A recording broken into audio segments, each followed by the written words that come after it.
Today, a young man on acid realized that all matter is merely energy condensed to a slow vibration, that we are all one consciousness, experiencing itself subjectively. There is no such thing as death. Life is only a dream, and we are the imagination of ourselves. Here's Tom with the weather.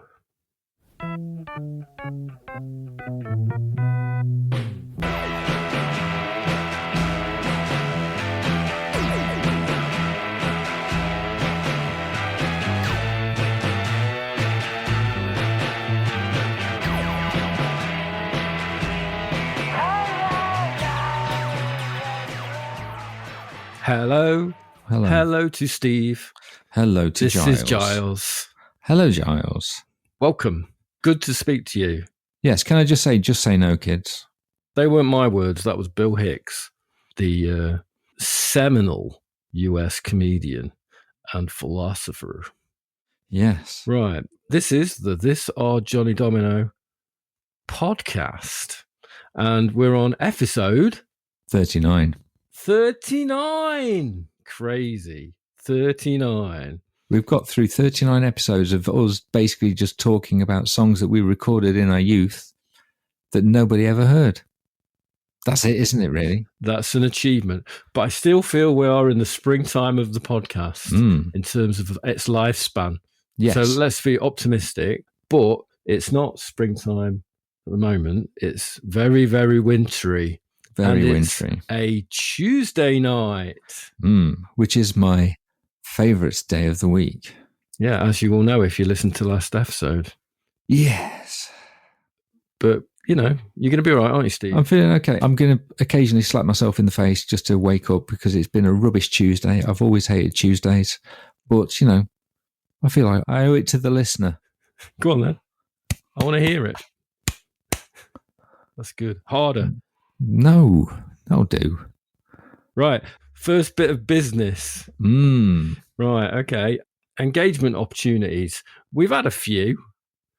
Probably one of the weirdest ones was a few episodes ago, in episode 35, King of Caravans, where I came up with some, frankly, ridiculous lyrics about an experience that I had at the Hacienda event at Wollaton Park at the end of summer. And it was a kind of an interesting little story, but people seemed to be kind of wanting to know what happened next. But I said I wasn't going to tell you what happened next until somebody turned my lyrics about the event into a song of some sort. And God bless him, and all who sail in him. Our good friend Wilbraham has gone and put it together, hasn't he, Steve? He's gone and pulled it together. Now, in a past engagement opportunity, we read some lyrics out that we found in a book, and we thought they were pretty shonky, but people managed to turn them into a song. When Will submitted this song to me, he did say he thought that the Out to Lunch lyrics were bad enough, but these were really difficult to fit in. So they are ridiculous. In retrospect, they're completely stupid lyrics. Yeah. But the miraculous thing is, he's made it work, hasn't he? He's gone and done it, yeah. So, should we give it a bit of a spin? I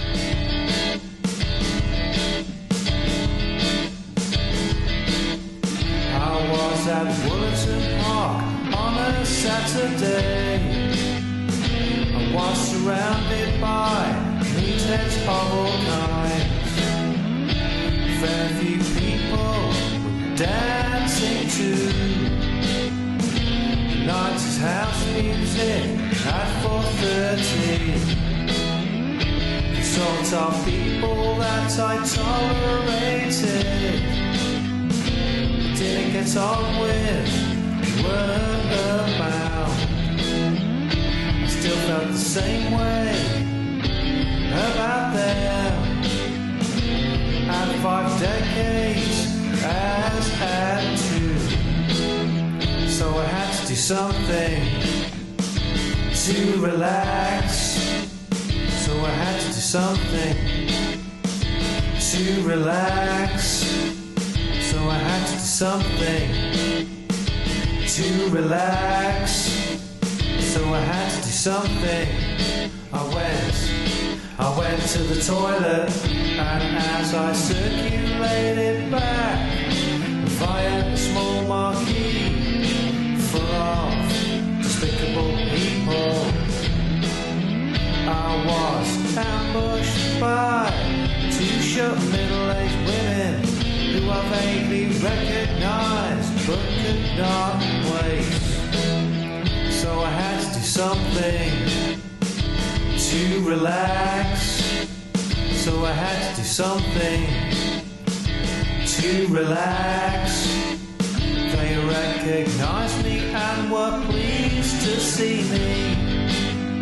After I finished you all seconds, I recognised them as neighbours. We talked to children and life on our street. And I guess my job, after one or two guesses, it was a friendly exchange with a tinge of sexual tension. I bid them goodbye, danced away. But then I met them later and it went less well. It's a bona fide hit. Yeah, I think he did a really good job because those lyrics, I think you presented them as a poem originally, but that's kind of you to say. Yeah, but they are rhythmically complex. Scattershot. Scattershot is a good, yes. Yeah. My favourite bit is where he does what he does with the I went to the toilet. That was the best bit. I love that one. But I wanted him to do it again. Oh. I wanted him to. It needed to happen again in the song, but it just made me want to listen to the song again. Basically, that bit. Yeah. So that hooked me in, right? And he did a good job, didn't he? I think he did a cracking job. Thank you very much, Will. Under his nom de plume, I am Wilbraham. I think we could do more with that. We could sort of remix it, and musically, I'm sensing I can hear a bit of an influence there. I wouldn't say it was an influence. I think possibly 3 people listening to the podcast will have gone, oh, I know what they're doing there. But Will sent it to me and didn't say what he was doing. But the musical bones of his interpretation of those words were based on a Johnny Domino song called Noi Groupie. That was born around the time we started playing as a, scare quotes, proper band. And it was one of the first songs we wrote when we had other people in the band other than me and you. Yeah, and more of that later. Yes. But I think there's scope for that to be a sort of a mix with that and Noi Groupie. Okay. I wonder if we could make it work. I don't know. I'd like somebody with talent to take that now, because Will's created something, right? But I think we could take it further. Do you know what I mean? And kind of bend that and twist it. Yeah. I wonder if we could. I wonder if we could. Somebody could do it. Yes. I don't know. We'll see. We'll see what happens. We'll see. That's my wish anyway. Yeah.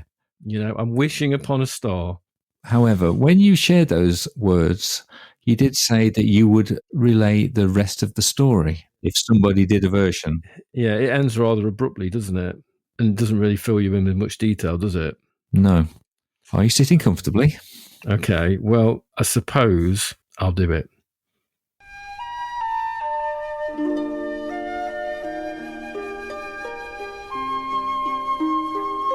I kept bumping into them as the afternoon progressed into evening.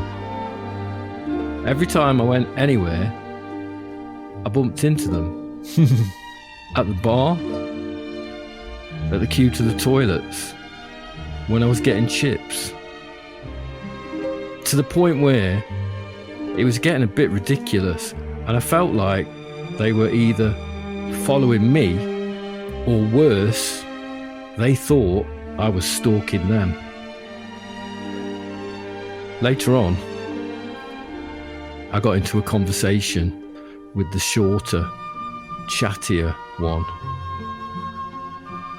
She was on the road WhatsApp group. As I said before, she was my neighbour. And she was one of the most vocal in the group and the facilitator of much of the organisation of road events like litter picks and Christmas light switch-ons and Halloween, and complaints about inconsiderate parking and door-to-door salesmen. You know the sort of thing. I offered to make her a badge to recognise her authority. She didn't respond to this idea and ended the conversation abruptly. And we haven't spoken since.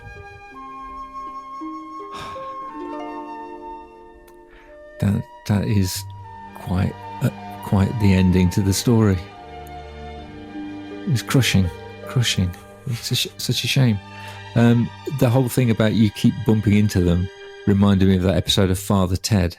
It's an episode called And God Created Woman, when a lady comes to visit and stays at Father Ted's house and bumps into her at the airport. And he's clearly got a crush on it. And they keep walking in the same direction. And then they pull up at some traffic lights. And he's going, change, just change. And I just think that's hilarious, because that's the sort of thing that just drives you mental, doesn't it? When you keep bumping, you think, have we finished this conversation? Well, we'll see you again. And then 2 minutes later, it's you again. No. Yeah, it was one of those. It was literally every time I turned round, it was like, oh, you guys, what's going on? You guys. And then smiling and waving and going, hi, we're at the same event. So it's not just me that has those kind of awkward situations. This is a universal thing, right? Absolutely is. Okay, well, I feel glad that I shared. I'm glad you shared as well. Yeah, and thank you, Will. Beautiful. It's the Discharge on the Domino podcast. Why don't you give it a chance? So, as previously mentioned, Will's song uses as its guts or bones, depending on which version you want. I prefer bones. Okay, bones. Its structure, a song by Johnny Domino called Noi Groupie. As previously stated, this was one of the first songs that we wrote when we turned Johnny Domino from a 4-legged beast into an 8-legged beast. It was. And it's track number 4 on our first album. No, it's not. Yes, it is. It's track 2. It's track 4. Yeah, it is track 2. Noi is a German Krautrock band formed in Dusseldorf by Klaus Dinger and Michael Rother, ex-members of Kraftwerk. And they had little commercial success during their existence. And I wonder if they ever had any groupies.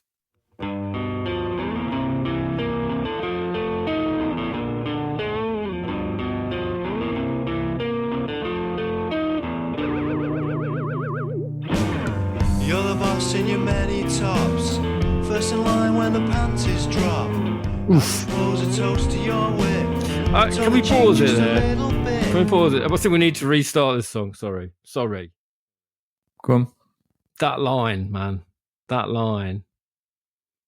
The one about Panties. the panties dropping. Yeah. It's one of my least favourite words in the English language. Me too.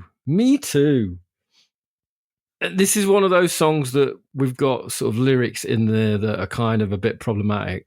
And I've actually been in contact with Jim quite a bit over this, and he sent me some messages about it, because he and I think Albert wrote the lyrics. Jim's singing on it. Yeah. But yeah, I just wanted to give a bit of a health warning there, that there are some quite, I don't know how to describe it. There's some weird lyrics in there, right? So just bear with it, and we'll talk about it later.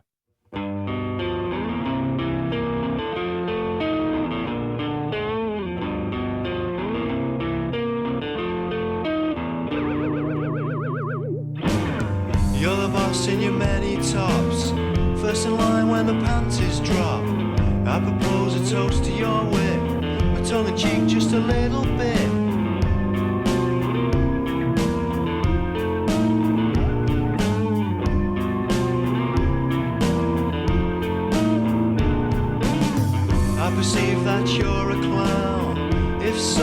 the best around. You don't know what you're doing wrong. Your thoughts are weak, your opinion's strong.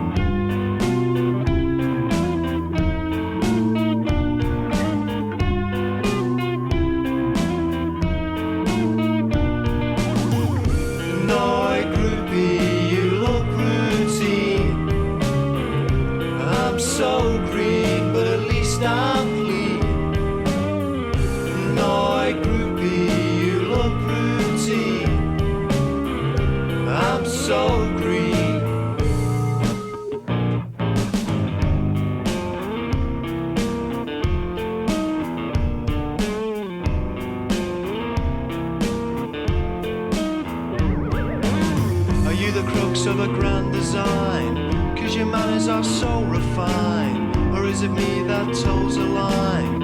Is a joke really that sublime? How can I justify the madness I see in your eyes? Your way of life has took its toll. You're just a crackhead Barbie doll. Noi groupie, you look routine. I'm so green, but at least I'm clean. Noi groupie, you look routine. I'm so green.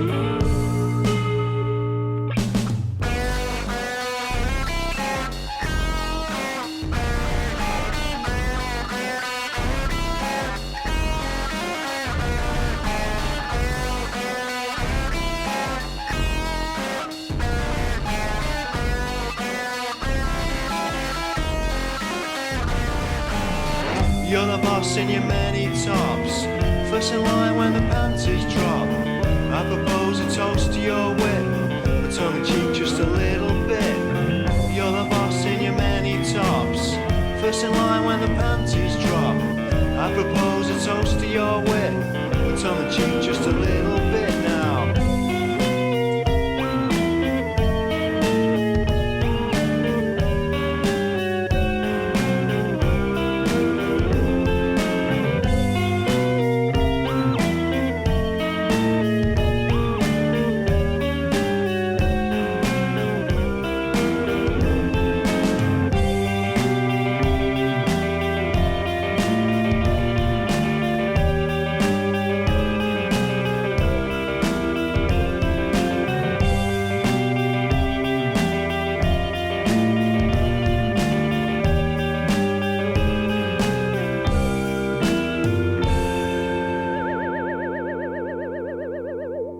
I forgot that there were 3 panties instances in that song. Here we are. It's the This Are John and Domino podcast. And what you're here for is 2 middle-aged men wrestling with their past. Yeah, but and listening to evidence of art, shall we say, that they recorded and trying to come to terms with it. Yeah. And I think this is a key example right here. Yeah. Yeah. So I got in touch with Albert and he said he thought Noi Groupie was Jim's. So he thought that they were both Jim's blaming lyrics. each other, right? Oh, right. Is that what Jim said? Yeah. It's a collage song. Jim said it was a collage song. We all put lyrics in. Okay. Yeah.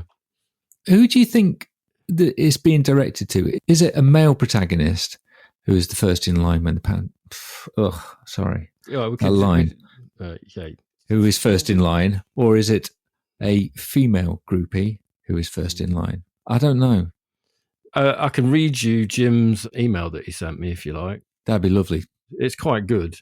He goes into it, but reading it again, I'm not sure whether he's doing the old retrospectively rewriting history, but revisionist history. Yeah, that's it. So. Firstly, if you read the song in the context of narrow and negative female groupie stereotypes, then yes, it's a pretty terrible narrative. I don't think that was ever the intention, though. I've always thought of the song as an unflattering portrait of a man, a wannabe, a rock and roll caricature, an egotistical and exploitative vampire, metaphorically. I think the Barbie doll line is a red herring, which was probably included because it scanned better than Plastic Doll or Action Man or whatever. And he says, this is one of numerous collage songs. Some of the lines are yours, some are mine, and some are Albert's. Rightly or not, I don't think we seriously discussed the lyrics much, other than congratulating ourselves for the odd, pithy observation contained within. I think there's a bit of the truth in that one. I think he's onto something. Jim's. That's Jim's thoughts. I kind of agree with him. But I don't mind it, listening back to it. I don't know. I remember playing it and quite liking playing it. Yeah. There's something a bit icky about some of the lyrics, but I it's hard to say who we're talking to. I think there's something to say it could be a wannabe on the music scene who's the first in line, who thinks they're great. I mean, it's hardly, as Jim says in his email to me, it's hardly girls like Motley Crue, is it? No, it's not like, it's not really a celebration of sex and drugs and rock and roll. We are kind of obviously being ironic. Well, it was obvious to us. I mean, we never had any groupies, no. God forbid, right? No. That was like not a thing, obviously. And I don't think Noi did either. I think that was like what we were kind of, it's like a band like Noi, this art, they, in our eyes, are archetypal kind of art rock band that didn't really have much success in the time, but became like massively retrospectively influential. Yeah. But they're hardly kind of a groupie type band. They're not like, they're not like studs or anything, right? So I think it was kind of a joke. It was also another example of one of us misreading someone's handwriting, because I think it was originally, it was Hey Groupie. It was. And then we just thought, oh, that's funny. We could be a Noi Groupie. Yeah. But then Hey Groupie would have been like really bad. Terrible. So, narrow miss there. What do you think about it musically? I mean, it's all right. I mean, it's the old spinning wheel cycle of fifths thing all the way through. It's spinning wheel. It's I'm So Green by Can. It basically ironically, is, so it's annoying bit within a can. Ironic. And then it's got the I'm So Green line in it as well. Yeah. It's also Brink's Job by Pavement. Oh, yeah, it is. It is. It's not the most original chord movement. And towards the end, I do completely steal a guitar bit from the end of I'm So Green by Can. Which I don't think that's a bad thing. No, it's nice. It's magpieing again. Yeah. Musically, I think I like this version. I like the bit where the beat goes all distorted on the kind of little instrumentally bit. I really like that. And I think that works really nicely. I don't know. I always listened to it and I always thought, I kind of wished it was a bit less lumpen, and I wished we were a bit more like Can with their lovely fluid beats and stuff. Yeah. And if it had a lovely shuffly rhythm. But then it would have been two on the nail then, really. It would have been a Can song, right? It would have been a straight cover. Yeah. It just is what it is, right? Yeah. So it's four boys from the East Midlands knocking one out. What a lovely image. I think one thing that doesn't help the lumpenness is just the way it was recorded on 4-track, because we've got the drums and the bass on one track, but we decided to add some reverb to the drums. So there's reverb on the bass, which makes it very, very swampy on the low end. It does a bit. Just a minor little thing, but it definitely has got a very ploddy, big boom bap beat type thing. We did record a bit of a hip hoppopotamus version, didn't we? We did. On in the album. Yes.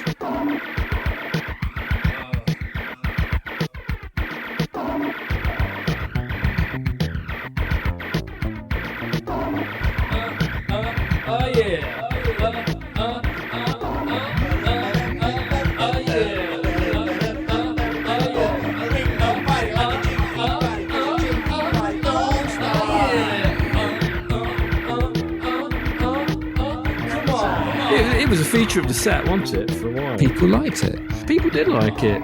Apparently, Moo, famous Derby scenester, thought that the song was about Julian Cope. Well, he is a Noi Groupie. So that's Noi Groupie by Johnny Domino. Yeah. Will it end up on the best of This Are Johnny Domino, Volume 3? Yeah, going back to those lines, though, I mean, if you think about the oft-mentioned Ween, Oh, yeah. we talk about them a lot on the podcast, and some of their lyrics are objectionable. More objectionable than talking about panties or even the line from Solid Ground. But we kind of go, oh, it's just Ween being Ween. Maybe we should stop being so apologetic. No, I'm not saying we shouldn't apologise if we do anything which is really objectionable. But I don't know. Like I say, Ween, we just go, oh, Ween. Yeah. The next song is one from the golden summer of 1994. 1994. Over 30 years ago. And it is a song which is myself and you recording on our 4-track in our bedrooms. Yeah. And it's a song called Escape from the Ballroom. It is. And I was listening to it the other night and I was imagining a video for it with waltzing ballroom dancers dancing around us while we're standing on a beach.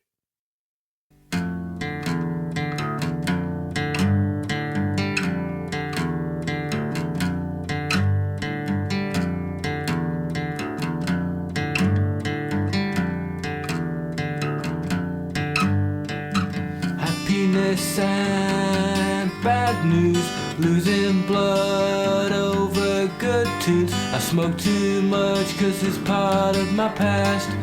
Try to push me over and I'll just spin. Can we escape from the ballroom and get onto the beach? Can we escape from the ballroom and get onto the beach?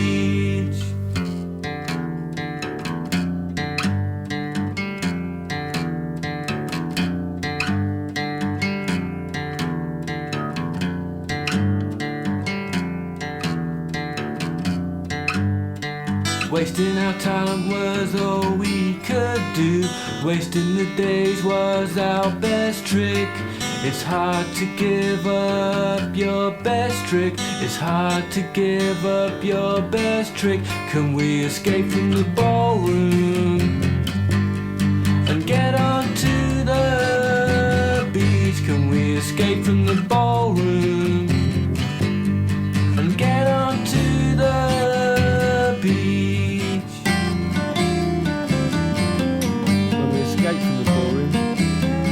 Over a busy road.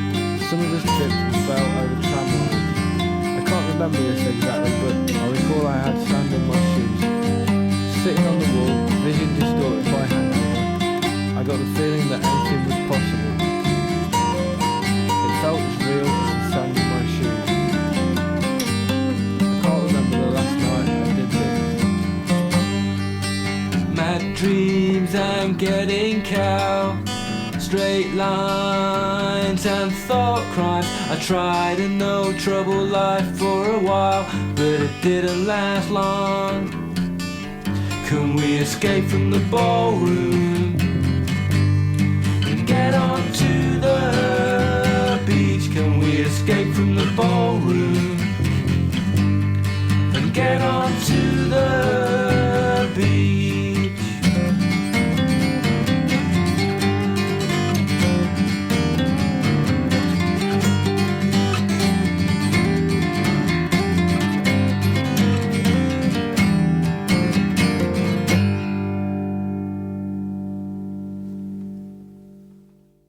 There's another bit of handwriting misreading in that. Yeah, I know. I really should sort out my handwriting. I don't know if is it yours or mine? No, it's mine. It's been a theme throughout our lives, really. Yeah. Shit handwriting. Mad dreams and getting cow. Yeah, I think it was, what the hell? I wonder what you actually meant. I think it was getting cold. Oh. I don't know where it said cow. No, maybe it's me. Maybe I read it and go, what does that mean? Mad dreams and getting cow. It makes no sense. Makes no sense. But in a very poetic sort of way, it does. Actually, it does. It does, doesn't it? It does. Yeah, I enjoyed that. The bit of blood harmonies there. Ooh, there's blood harmonies going on. Blood harmonies being short for bloody rough harmonies from the grumpy, low-voiced man coming and going. Oh, it's all right. I liked it. I enjoyed it musically. I like the sound of that one. It's it's got that nice twangy 4-tracky sound that we used to get. Yeah, and some nice rambly guitar bits, which are cool. You know, it sounds a bit kind of thrown together. I like it. Yeah, but it's definitely got a bit of a biographical thing. That one, if you want to hear it, I do. I think I know what it is, but please, the floor is yours. Basically, after uni and after a traumatic end of a relationship, I ended up getting a job in Blackpool at Pontins holiday camp for the summer. And it was a very strange period of my life, really. It was a strange existence, working long hours in a holiday camp, not getting paid that much money, but then basically just spending whatever money I got on drink and going out in Blackpool and walking along the seafront in Blackpool quite a lot, which actually I've got quite fond memories of, actually, because out of season it was pretty nice, actually, and quite quiet along the sort of far stretches of the beach.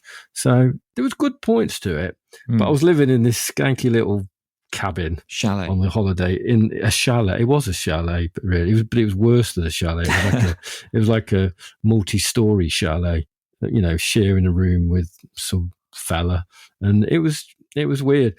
But the song is about a night where I went out with a bunch of people that I worked with, and it was a strange world to me as an ex-art student. Nobody wanted to talk about postmodernism. Oh, yeah, imagine. At all. Or structuralist theories. And I went out on a night out with this bunch of people, and there were some sturdy, healthy young women who were quite loud, and they could drink, and I could not keep up. And we went to the Tower Ballroom, and the actual Tower Ballroom was being used almost like a ritzy nightclub kind of thing, and it was pretty awful. And I can remember Things Can Only Get Better by D-Ream playing, and it being quite poignant, because things really could only get better at that point. And went out of the ballroom and went onto the beach, and it was night time, and I got sand in my shoes, and that was it. So it was an entirely biographical song. But yeah, it's a bit of an image of like a point in my life where I was a bit lost and young and didn't really know anybody to talk to, I suppose. But it's kind of interesting. I liked it as a song, though, and it brought back some memories. Can I just say, when you were working at Pontins, weren't you employed as a photographer? But you were a shit photographer. Oh, really? You don't need to tell people that, because I am actually employed now as a photography teacher. Okay, right. But no, you've got a lot better since then. This is 30 years ago. So much better now. But yes, I did get sacked from my job as a camp photographer at Pontins, because basically I didn't really enjoy going up and talking to people and going, "Do you want your photo taken?" That kind of thing. That's so not you. So I used to go and hide in the toilets. So I got the sack, and they just put me in the shop, and I was a lot better off there. I enjoyed it, just working in the shop. It's a shame they couldn't have employed you as a reportage photographer. Yeah, it just takes kind of off the cuff photos. They weren't really interested in my more arty shots of people looking wistful next to the arcade machines and things like that. No, they didn't really go down well. Or pictures of spilt cups of coffee and a bit of sugar next to it. They weren't interested in those shots. They wanted more like your standard, everyone smiling and looking at the camera. Happy holiday kind of thing. Yeah. Excellent. That's Escape from the Ballroom. Will that one end up on the best of this or Johnny Domino? Can you see I'm bringing back the premise of the podcast again, Steve? Yeah. Did you get that? We're going to choose some songs then this time. I think we might do this time. Okay, cool. Yeah. Right then. Oh, what have you been up to, Steve, recently? Wow. It's a trucker's gear change. Trucker's gear change. I went to a gig. I went to a gig. I went to a gig that I should have gone to last year, but it got cancelled and rescheduled. And it was a gig by everyone's favourite nerd rockers, They Might Be Giants. They're not my favourite nerd rockers. Well, they're my favourite nerd rockers. Grumble, grumble, grumble. All right, shut your face. They were great. They were great. One thing I will say is they're quite nerdy. There's a headline for everybody. And their audience are also nerds. And they're worse nerds than me because they know all the words to pretty much everything that they played. And they were doing some fairly obscure things, as well as celebrating their album Flood by playing it in its entirety, but not in order. And one of the things they did was there's a song off the album called Sapphire Bullets of Pure Love, which is one of the shortest songs on the Flood album. But they thought, we're going to play it backwards. So they played it backwards and sang it backwards in a Twin Peaks style. And they filmed themselves doing this. And they do this every night. They've basically filmed the performance of them playing the song backwards. And that's at the end of their first act. And then at the start of the second act, they show the video backwards but forwards, if that makes sense. Yeah. And it was very good. Oh, wow. That's a pretty good trick. It was, that's the kind of shit that they do. But it was a very, very entertaining gig. Lovely. And it was the first time I've been to Rock City attending a gig as a wheelchair user. And you know what? It was all right. So that's back on the table, going to Rock City. Yeah? Yeah. Did they let you in the back door? Yes, they let us in the back door. The accessible entrance to Rock City is hilariously, the first part of it is a 9-inch concrete step. So it's not massively accessible. And then there are 9 steps up into the main area of Rock City. Yeah. And then there's a step up to the level where the bar is. And there's a step down into the gents' toilets. Yeah. So it's doable. The last time I went there, it was not good. And I told myself I was never going there again. However, They Might Be Giants said they were playing there, so I thought I'll have a go. But it was good. They've improved it a bit, haven't they? The floor's a lot better than it was back in the olden days. Well, the best thing about it was they let you in early if you have access needs. Yeah. And you get to go to the gents' toilets before it gets all Rock City-fied. Oh, nice. So it's clean. You don't have to pick your feet up off the floor. Lovely. Did you get involved in any slam dancing or anything like that? It wasn't that kind of gig. But I did get a little bit emotional when they did Birdhouse in Your Soul. Oh, yeah. That's the only song that I really know by them. Well, it's the greatest song of all time. Apparently so. So, yeah, that's my going out. But Rock City back on the table and more gigs, please. We'll do it again, yeah. Back into talking about the podcast. We have been doing quite a lot of engagement opportunities recently. Yes. And I just wanted to sort of outline that as a thing and sort of like say at this point, we still want people to get engaged. So please do send us stuff, especially for the eternal halls of the 4-track gods. And for that feature, what we are looking for is any song that you recorded at home. It doesn't have to be on a 4-track. It could be on anything. It could be onto a cassette recorded, just going straight in. It could be literally anything that you recorded in your childhood, in the past, that you would like to be broadcast. It doesn't have to be done in your childhood. No. Well, we'd like anything. But the things that we've had that have really hit the spot have been, for example, songs sung with cousins and children and things like that. That's the kind of stuff that kind of gets to us, man. So anything that you've recorded, if you would like your genius spread over the internet and shared with the fabulous listeners of the This Are Johnny Domino podcast, please get in touch. Definitely. Through Instagram, Facebook, or through the blog thisarjohnnydomino.blogspot.com. Going that off the top of my head, I think that sounds about right. Yeah. And I feel that there may be a more esoteric engagement opportunity coming our way soon. I can feel one brewing. Ooh. You sure it's not just gout? I don't have gout. Okay, good. Right. We're going to listen to a final song today. It's actually another song from the first Johnny Domino album, isn't it? Accompanying Noi Groupie. Yep. It's from Rabbit Themes, and it is a song called Are You Prog?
I've just realised that's another song about working in a rubbish job that you hated, basically.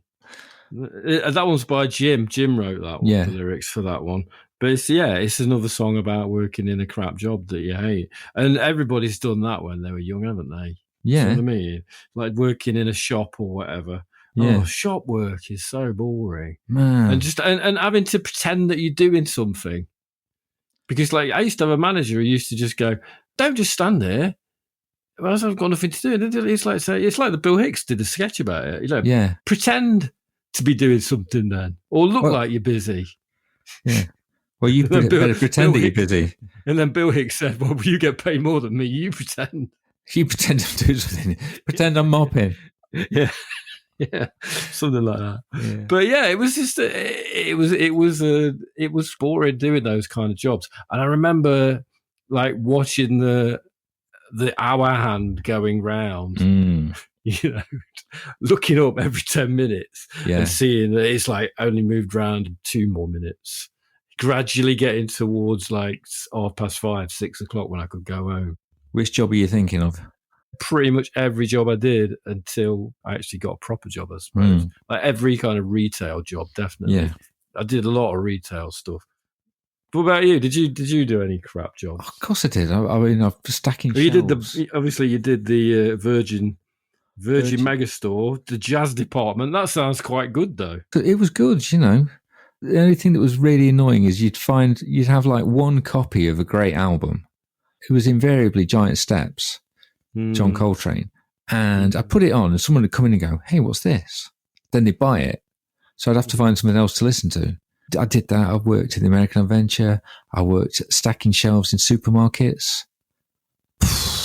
You know, but that kind of thing, I know it's such an old man thing to say, but it's kind of good for the soul because it makes you appreciate. I swear I try never to be an arsehole to anybody who's working. I never worked in a bar or a restaurant. Oh, yeah. But you know what I mean?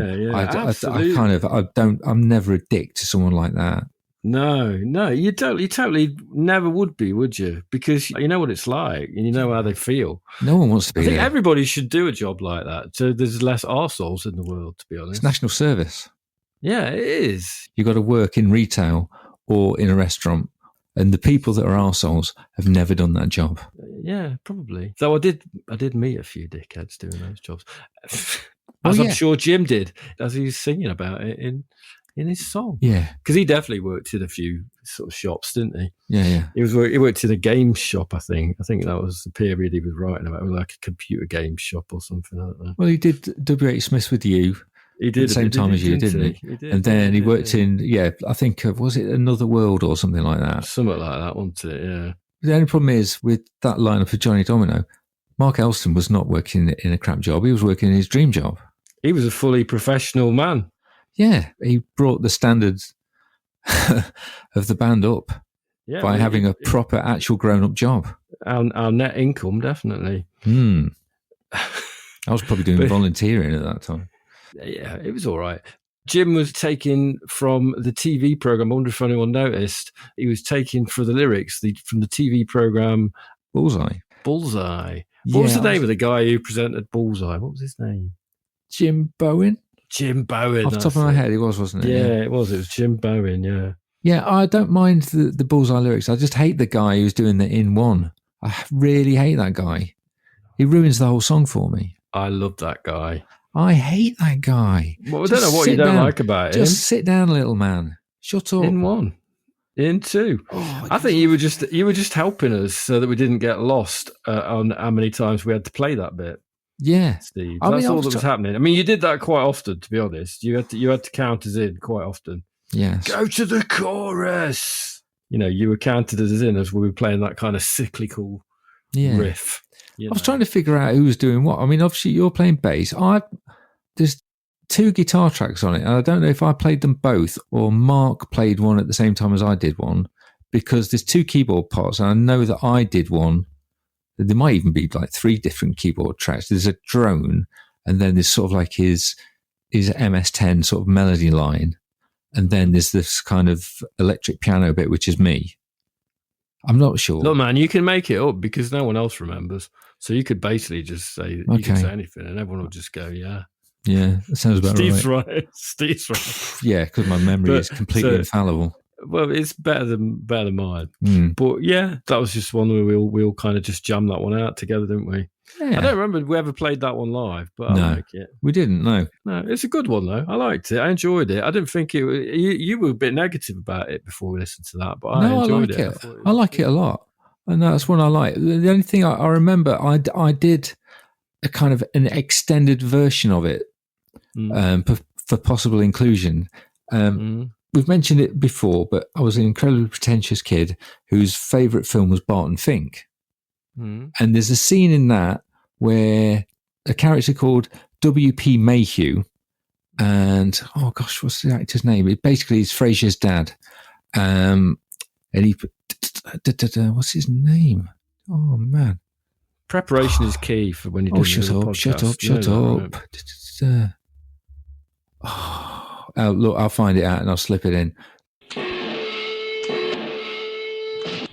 It was John Mahoney.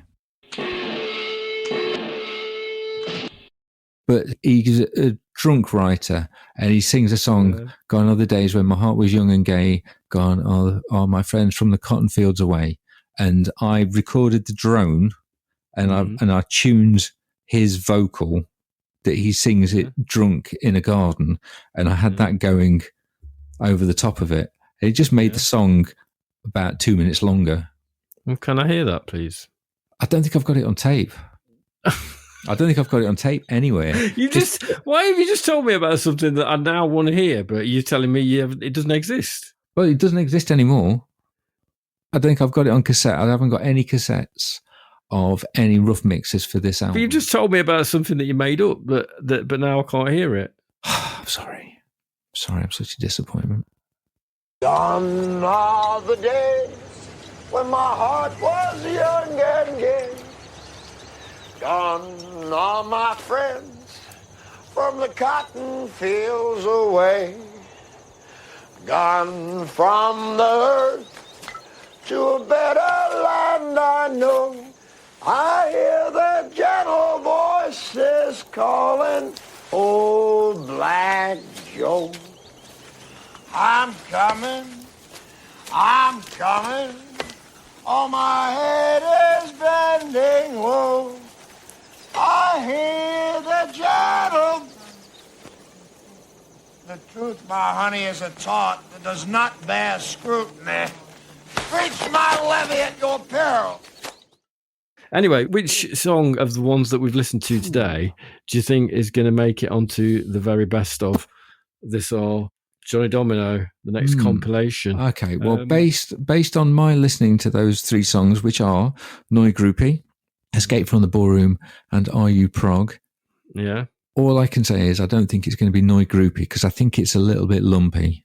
Okay. And I've always liked Escape from the Ballroom, and I enjoyed very much listening to Are You Prog? Yeah. So I'm happy if it's either of those two. What are you thinking? I think I like Noi Groupie actually because it's one of the songs that we played quite a lot. It is just us. Do you know what I mean? Even though it might not be what we like, it kind of was us. Yeah. So it's kind of hard not to include it, I think. I also really loved Escape from the Ballroom because I thought it was quite atmospheric musically and lyrically, and it kind of took me back. And it's the sort of music that I wish we could still write.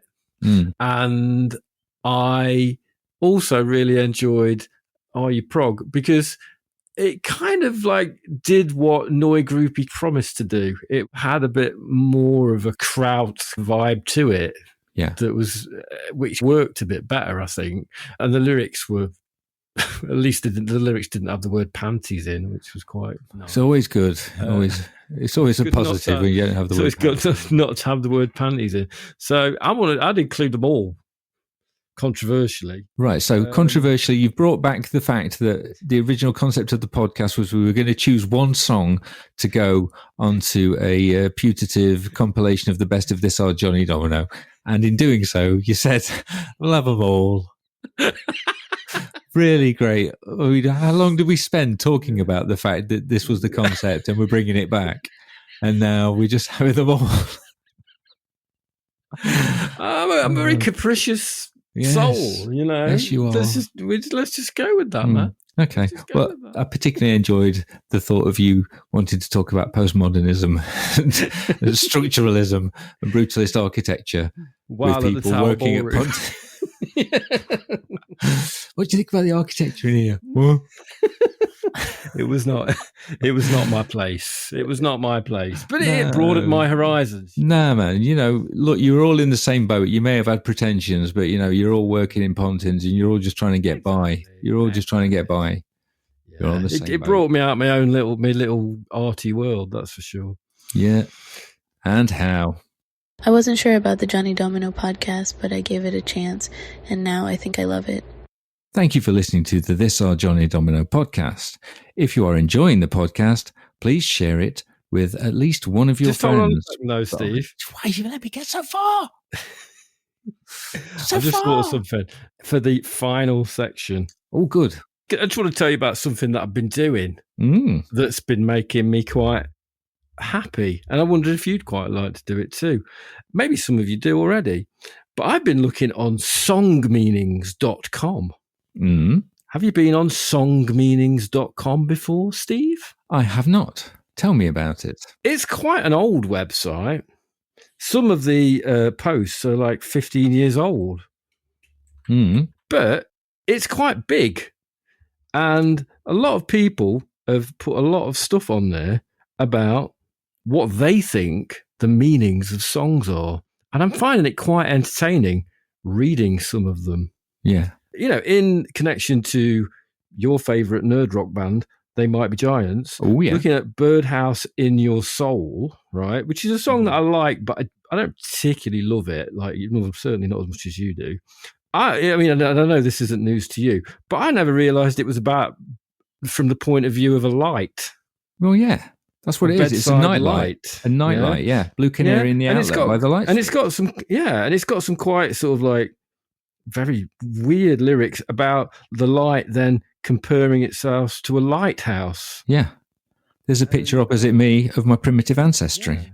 Yeah. So there's a lot going on there, right? It also it mentions the Longinus Symphonette. Yes. Which is a popular musical act performance from the 1950s and 60s. An orchestra would play a short version of a well-known classical music pieces and they'd launch it from one piece to another without stopping. Yeah. That's a bit of a heavy thing to write in a pop song, isn't it? Yeah. On songmeanings.com, there's lots of different interpretations of it, some of which you might agree with, some not. Okay. Some people think it's about God. Some people think it's very Christian, actually, Steve. Do you think it's a Christian song? No, Going back to, what we were talking about last time. Yeah. Can I give you my interpretation of that song? Go on, then. It springboards from the point of view of a nightlight. But I think the central imagery of a birdhouse in your soul, I think it's about hope and putting yourself out there. So you keep your hope in a cage. Yeah. It's like a fluttering, very delicate thing. And that's what I think it's about. But most They Might Be Giants songs are about death and depression. Maybe that's why I don't like them. But that's the kind of thing that you can be prompted to think about if you look at songmeanings.com. Can I just tell you about one thing that I found that I thought was quite exciting? Yes, please. There's a really good post about one of my favourite songs called Sweet Jane by the Velvet Underground, which is a song I'm sure most of us know. And I never really analysed the lyrics before to that song. I wonder if you have, Steve. But the first post about that song is written by someone called Eric D. 15 years ago. And he writes a really, really perceptive analysis of Sweet Jane, talking about how, well, it's obviously narratively about an older couple that Lou Reed sees on the street. And he starts making assumptions about them through the way they dress, Jack in a corset, looking kind of businesslike.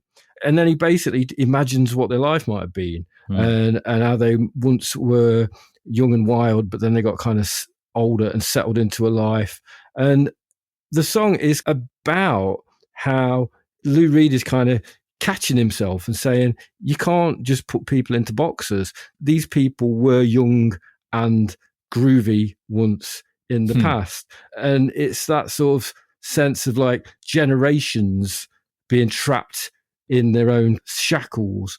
And actually, it's a falsehood. And, we are all basically just on different points of the timeline, but we're all going through the same stuff. And that's kind of what the song's about. And I think that's really interesting. And I only really started thinking about that by looking at this website. And I'm just wondering if anyone else might want to have a look too and see if they can find any interesting meanings about songs. Cool. Speaking about song meanings, your favourite podcast, History of Rock Music in 500 Songs, Oh, yeah. got a new episode out. Yeah. And it's about Beach Boys' Never Learn Not to Love, which is Cease to Exist, the Charles Manson song. Yeah, it's going to be a few part of that one, isn't it? There's going to be a few bits to it. Yeah. But it's a great podcast, people. You need to get into that. You were a bit scared of it to begin with, weren't you, Steve? Because it was a bit long. I'm still a little bit scared of it, to be honest. But it's a great episode. I've very much enjoyed listening to that. Yeah, check it out. Anyway, it's been lovely to talk to you. Always a pleasure. I think we are pretty much at the end of this episode of This Are Johnny Domino. And we'll be back in a few weeks with another episode. Please do like and subscribe to our podcast and recommend it to someone who you think might like listening to all this kind of weird shit.